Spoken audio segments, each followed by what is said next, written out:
Dover was in the 7th Congressional District, and our federal representative was Tom Malinowski. We have been redistricted, the lines, the divisions have changed, and now Dover is in the 11th Congressional District, and our representative is Mikey Sherrill. Once that is fully in effect, which it is. And the legislative apportionment that you asked is the same thing at the state level. So at the state level, Dover is in the 25th legislative district. And after the Legislative Apportionment Commission listens to our feedback and looks at a bunch of maps, we might stay in the 25th as Dover, or we might move. Yeah, it's a little confusing. I imagine how everybody else We're gonna need a map. Yes. But like, let me just try to simplify it. To simplify it, period. So with the Congress, there's only 12, and we get each congressional district gets one representative, right?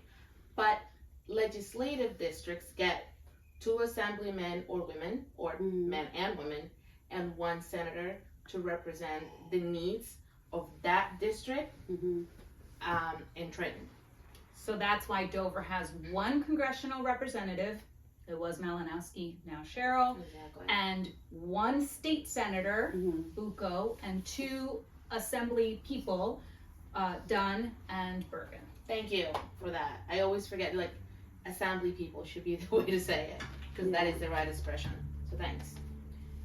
So I'm still learning. So I live in Dover, and you said that I am in District 25. Correct. Yes. Right. For now. Yes. That could change. So why? Why would they want to change that? Well, so Will it help? the Legislative District 25, and we can always use Google to find out. And while Carol looks at that, how will you describe your community? What is the, let's say, the population? What is it made out of? Like, is it mostly Caucasian? Is it African American? Are there Working class people. Are there a lot of Latinos? What languages are spoken? What kind of activities does the community engage in? Like, how will you describe your community? What do you have in common with other people in your community? The community is mostly multicultural, but with the majority being Latinos. Okay.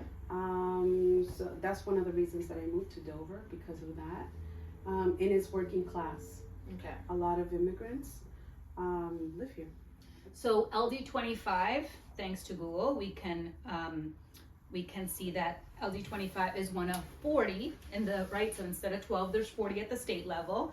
And it includes Boonton Township, Boonton, Chester Borough, Chester Township, Denville Township, Dover, Mendham Borough, Mendham Township, Mine Hill Township, Morristown, Mount Arlington, Mountain Lakes, Netcong, Randolph, Rockaway Borough, not Township, Roxbury Township, Victory Gardens, Washington Township, Warren, and Bernardsville, which is not even in Morris County. So a lot of different communities make it up. And if you look, it's a funky little shape. That's what ours, and I don't know if our friends online can see, but it's like this funky shape that covers a lot of different towns. So what changing it would do is, for example, what I just asked you about, what do you see in your community? Now, from the towns that we just mentioned that are part of that district, do you hear any towns that you have something that Dover, by your experience, has anything in common with those towns as well? Not that I know of. So for me and for Helen, right, we are in Morristown a lot. Morristown, we have something in common. Rockaway Township is right on the border. Like, I can drive straight and get to Rockaway Township. I can drive straight and get to Randolph. That's right. I can drive straight and get to Mine Hill. So those towns, we have something in common because we share a geographic border. And also schools. Schools, right. Mine Hill, Victory Gardens, Dover share a school district. But schools, So Morristown shares a school district with Morris Plains and Morris Township, but Morristown is in the 25th and Morris Township is in the 25th, but not Morris Plains.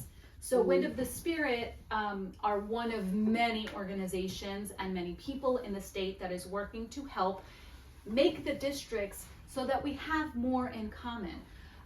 Bernardsville is not in the same county. They're an upper class community. I don't think they're a working class community. They're more rural and middle class and upper middle class.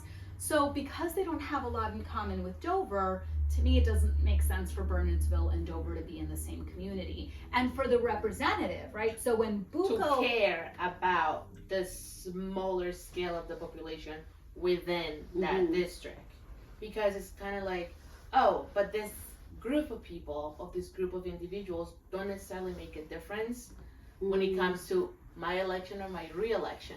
So those interests take second, they take a back seat compared to the majority of the population within that district.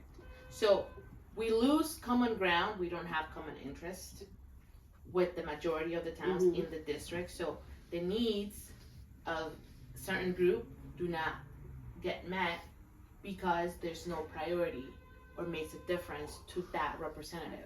it's breaking up collective power, right? So if there is a large group of immigrants in Dover, which there is, we're an immigrant community, and there's a large group of immigrants in Parsippany, which there is, right? You've got Asian immigrants, Latin American immigrants, immigrants from the Arab-speaking world, and immigrants from all over the world, but those are probably the top three in Parsippany and Dover. The predominant, We're going to have some shared interests, some things in common as new immigrants, but Parsippany is in one district and Dover is in another. So we don't get to bring our power together.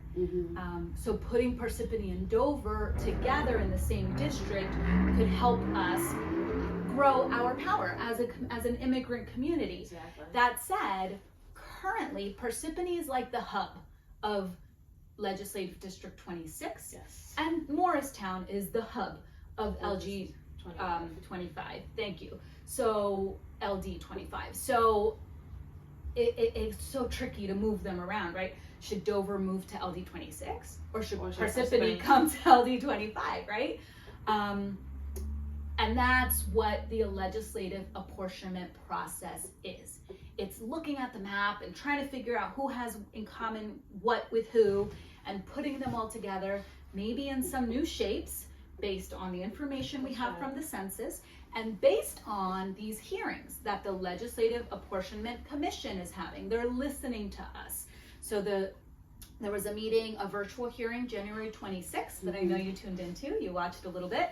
And there will be another one on February 2nd at noon, another one on February 5th, and a final one in person on February 9th.